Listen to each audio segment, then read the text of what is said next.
Assalomu alaykum.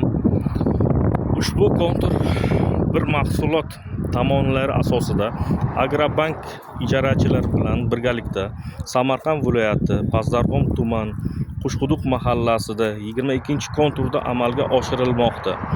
Bu yerda no'xat ekilgan bo'lib, yer maydoni 10 gektar bo'lib, eni 125 metr, bo'yi 800 metr tashkil qilinadi.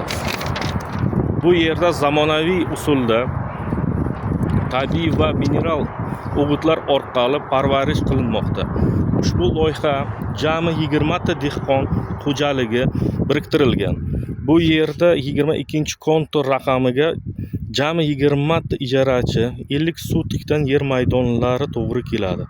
Ushbu loyihani samarali amalga oshirish uchun lider tadbirkor sifatida Ilhom Husniddin Sardorbek ishlab chiqarish kooperativi tanlangan. Ushbu loyiha bo'yicha 1 gektardan 1,5 tonna, jami 15 tonna no'xat hosilini olish rejalashtirilgan. Mazkur ekin yetishtirib olingan so'ng ikkinchi ekinga yuqori daromadli ekin turi ekish orqali yer egalarini daromadlarini yanada ham oshirilishini o'zimizga reja qilib olganmiz.